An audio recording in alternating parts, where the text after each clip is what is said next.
Hello friends, welcome to the YouTube channel of best academy.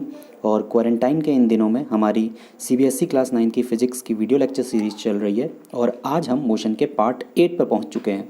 I hope कि आपको video lecture series बहुत पसंद आ रही होगी। तो आज हम लोग देखते हैं इक्वेशंस ऑफ मोशन। तो हमारे पास 3 इक्वेशंस ऑफ मोशन होती हैं। v is equals to U plus A T, दूसरी इक्वेशन ऑफ मोशन है is equals to U T plus half A T square, and the third equation is V square is equals to U square plus 2as। तो ये 3 equations of motion है, इनका derivation हम लोग देखेंगे। और अब अगर आगे बढ़ें तो मेरा नाम चंद्रशेखर बिष्ट है, तो चलिए शुरू करते हैं। फर्स्ट इक्वेशन ऑफ मोशन अगर हम लोग देखें तो आपकी स्क्रीन पे आपको यहाँ पे नज़र आ रहा होगा। एक हमारे पास इस तरीके से ये मैंने एक ग्राफ ड्रॉ कर रखा है जिसमें कि हमारे पास जो वाई एक्सेस है वो वेलोसिटी को रिप्रेजेंट कर रहा है और ये जो हमारा एक्स एक्सेस है ये टाइम को रिप्रेजेंट कर रहा है। तो अगर हम लोग यहाँ पर देखें तो हमारे पास एक बॉडी ये चलना शुरू हुई ए पॉइंट से और इस ए पॉइंट से ये पहुँची है बी पॉइंट तक। कहने का मतलब है कि आपकी जो वेलोसिटी है वो ए से लेकर के बी तक यहाँ पे चेंज हो रही है। तो इसकी जो इनिशियल वेलोसिटी थी वो हमारे पास यू थी एट द पॉइंट ए, और कुछ समय बाद जब हमारा टाइम चेंज हुआ तो इसकी वेलोसिटी बी हो गई बी पॉइंट तक। तो इसकी जो फाइनल वेलोसिटी है वो यहाँ पे वी से रिप्रेजेंट हो रही है और इसकी जो इनिशियल वेलोसिटी है उसको हम लोग यू से रिप्रेजेंट कर रहे हैं। अब अगर हम लोग देखें तो इस एक्सेस में ये जो ओ या हम लोग कहें ये ए डी जो है ये हमारा टाइम को रिप्रेजेंट करेगा। इसी तरीके से अब अगर देखा जाए तो मैंने इस बी पॉइंट से एक परपेंडिकुलर इधर ड्रॉ कर दिया और इसी बी पॉइंट से एक परपेंडिकुलर इधर ड्रॉ कर दिया, तो आपको आसानी से ये समझने में आ जाए कि ये हमारे पास वी रिप्रेजेंट हो रहा है यहाँ से यहाँ तक, और ये हमारा जो है सेम इसी वी को रेप्लिकेट कर रहा है। तो अब अगर हम लोग देखें यहाँ पर तो हम लोग कह सकते हैं कि जो बी डी की वैल्यू है, ये जो बी डी की वैल्यू है यही हमारा चेंज हो रहा है। तो अब इसको देखा जाए तो B C minus C D लिखा जा सकता है, सिंपल मैथ्स है। तो ये हमारे पास यहाँ पे सी पॉइंट है और ये हमारे पास बी पॉइंट है। तो बी और सी पॉइंट के की जो दूरी है वो बी सी कही जाएगी और इसी तरीके से सी और डी की जो दूरी है वो सी डी कही जाएगी। अब बी सी हमको पता है, ये जो बी सी है मैंने बताया ये इसके बराबर है, मतलब कि वी। इसी तरीके से ये जो हमारे पास सी डी था, ये जो सी डी है हमारे पास, ये सी डी किसके बराबर हो जाएगा, यू के बराबर। आप ये ना समझिएगा कि ये ग्राफ में ये जो ऐसे मोशन आपको दिखाई पड़ रहा है ये लाइन किसी बॉडी के चलने के मोशन, मतलब चलने की चीज़ को रिप्रेजेंट नहीं कर रहा है। ये एक ग्राफ है जो कि उसके वेलोसिटी में जो चेंज आ रहा है, क्योंकि यूनिफॉर्मली एक्सेलरेट कर रहा है। यूनिफॉर्म वेलोसिटी, यूनिफॉर्मली एक्सेलरेट होने का मतलब है कि उसकी वेलोसिटी में जो चेंज आ रहा है वो यूनिफॉर्म आ रहा है। इस वजह से ये हमारा एक ऐसे लीनियर ग्राफ बनता है। मैंने ग्राफ में आपको ये एक्सप्लेन किया था। तो अब अगर हम लोग यहाँ पर देखें तो हम लोगों का वीटी ग्राफ, क्योंकि ये हमारे पास वेलोसिटी टाइम ग्राफ है, तो इस वेलोसिटी टाइम ग्राफ में मैंने आपको बताया था कि जो स्लोप होता है वो स्लोप हमारा एक्सेलरेशन रिप्रेजेंट करता है। तो हम यहाँ पे ये जो स्लोप है उसको ए लिखेंगे और स्लोप की जो वैल्यू होगी वो हमारे पास क्या हो जाएगी, B D upon A D. तो इस बी डी को निकालने के लिए आपको ऊपर लिखा v माइनस यू, तो इस बी डी की जगह पे हम लोग v माइनस यू रख देंगे और टाइम की जगह पर t रख दिया जाएगा।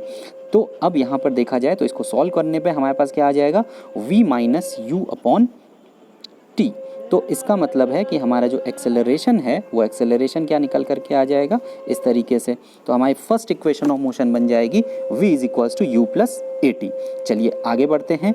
सेकंड इक्वेशन ऑफ मोशन, अब हमारे पास सेकंड इक्वेशन ऑफ मोशन है जिसमें कि हम लोग पोजीशन और वेलोसिटी के बीच में चीज़ें देखेंगे। तो हम लोग यहाँ पे पोजीशन वेलोसिटी या हम कह सकते हैं पोजीशन टाइम के लिए ग्राफ है।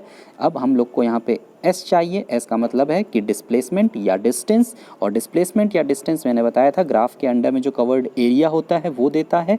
यहाँ पे हमारे पास एरिया ऑफ द ट्रेपीजियम क्या लिखा जाएगा, ओ ए बी सी। क्यों? क्योंकि आपको यहाँ पर दिखाई पड़ रहा है कि ये जो है, ये जो लाइन है, इस लाइन के अंडर में जो कवर्ड एरिया है वही एरिया हमारे पास यहाँ पे डिस्टेंस को रिप्रेजेंट कर रहा है। तो ये जो लाइन है, इस लाइन के अंडर में अगर आप एरिया ट्रेस करेंगे तो आपको ये एक ट्रेपीजियम बनता हुआ दिखाई पड़ेगा। अब मैथ्स में हमको पता है कि ट्रेपीजियम का जो एरिया होता है वो यहाँ पे अगर देखा जाए तो हम कह सकते हैं इस रेक्टेंगल और इस ट्रायंगल से मिलकर के बन रहा है। तो इस रेक्टेंगल का एरिया और इस ट्रायंगल का एरिया हमने यहाँ पे लिख दिया। अब रेक्टेंगल का एरिया लेंथ इनटू ब्रेथ होता है। तो अगर आप देखें यहाँ पर तो हमारे पास जो लेंथ है वो हम लोग लिख सकते हैं यहाँ पे OC और अगर हम लोग ब्रेथ देखें तो लिख सकते हैं OA या वाइस वर्सा। तो हम लोग यहाँ पे OA इंटू OC लिख दिए। इसी तरीके से एरिया ऑफ द ट्रायंगल हमको चाहिए तो हमको ये BD चाहिए और ये हमारे पास बेस हो जाएगा। तो हाफ बेस इंटू हाइट, तो बेस हमारे पास AD है और हाइट हमारे पास BD है। अब अगर हम लोग इनकी वैल्यूज़ रख दें, OA आपको पता है U है, इसी तरीके से ये वैल्यू हमारे पास क्या है, V है, इसी तरीके से ये वाली वैल्यू या इस वैल्यू को हम लोग क्या बोल रहे हैं, T। तो सारी चीज़ों को यहाँ पे रखने पे हमारे पास इक्वेशन क्या मिल जाएगी, S is equals to UT plus half AT square. I hope कि सेकंड इक्वेशन भी आपको क्लियर होगी। चलिए जल्दी से हम लोग देख लेते हैं अपनी थर्ड इक्वेशन। इस थर्ड इक्वेशन में अगर आप देखेंगे तो आपको सेम उसी तरीके से सेकंड ग्राफ को ही यूज़ करना है। अब आपके पास यहाँ पे पोजीशन और वेलोसिटी के बीच में रिलेशन मिल जाएगा, तो ये पोजीशन वेलोसिटी ग्राफ आ जाएगा आपका। इस केस में अगर देखें फिर से वही बात लिखेंगे लेकिन नए अंदाज में, मतलब क्या, डिस्टेंस को हम लोग लिखेंगे एरिया ऑफ द ट्रेपीजियम, लेकिन अब ट्रेपीजियम को हम रेक्टेंगल और ट्रायंगल का एरिया जोड़ करके नहीं लिखेंगे, हम लोग ट्रेपीजियम के लिए सीधा सा एरिया का फॉर्मूला लगाएंगे और फॉर्मूला क्या होता है, half sum of parallel sides into height.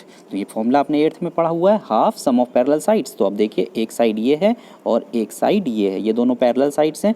इस साइड को हम लोग OA बोल रहे हैं और इस साइड को हम लोग क्या बोल रहे हैं, BC। तो ये OA plus BC into height, height का मतलब ये दोनों पैरेलल साइड्स के बीच की दूरी, और ये दूरी T के द्वारा रिप्रेजेंट हो रही है, ये U है और ये V है। तो इसलिए हमने सारे जो सिंबल्स हैं वो यहाँ पे पुट कर दिए हैं। अब हम लोग इस T की जगह पे, क्योंकि हमको पता है first equation of motion V is equals to U plus AT, तो ये हम लोग इक्वेशन से T की वैल्यू निकाल लेंगे और T की वैल्यू हमें क्या मिल जाएगी, U इस साइड में आ जाएगा, तो V minus U upon A। तो इस T की जगह पे हम लोगों ने क्या लिख दिया, V minus U upon A। अब हम लोग जानते हैं कि ऊपर लिखा हुआ है U प्लस V और यहाँ पे लिखा हुआ है V माइनस U। तो आपने ये फॉर्मूला पढ़ा हुआ है, A प्लस B एक ब्रैकेट में, दूसरे ब्रैकेट में A माइनस B। क्या फॉर्मूला बनता है इसका, A square minus B square. तो यहाँ पे हमारे पास क्या फॉर्मूला बन जाएगा, V square minus U square upon A, और ये 2 नीचे मल्टीप्लाई हो जाएगा तो क्या बन जाएगा 2A। अब हम लोग इस 2A को इस साइड में लेफ्ट हैंड साइड में भेज देंगे और हमारे पास फाइनल इक्वेशन क्या मिल जाएगी, 2AS is equals to V square minus U square. तो फाइनल इक्वेशन हमारे पास क्या हो गई, V square is equals to U square plus 2AS। I hope कि आपको ये तीनों इक्वेशंस ऑफ मोशन क्लियर होंगी। तो आपको, मुझे लगता है कि बहुत आनंद आ रहा है इस वीडियो लेक्चर सीरीज़ में। और अब हमारे पास केवल एक लास्ट टॉपिक बचा हुआ है, उसके बाद हम लोग न्यूमेरिकल पोर्शंस पे आ जाएंगे। तो अगर आपको ये वीडियो लेक्चर सीरीज़ पसंद आ रही है तो आप इस वीडियो को लाइक करिए, चैनल को सब्सक्राइब करिए और अपने फ्रेंड्स के साथ भी इसे शेयर करिए। तब तक आप लोग पढ़ते रहिए और जो नेक्स्ट लेक्चर है उसको हम लोग देखेंगे, लेकिन आज नहीं कल। तो तब तक के लिए happy quarantine days, happy studies, thank you.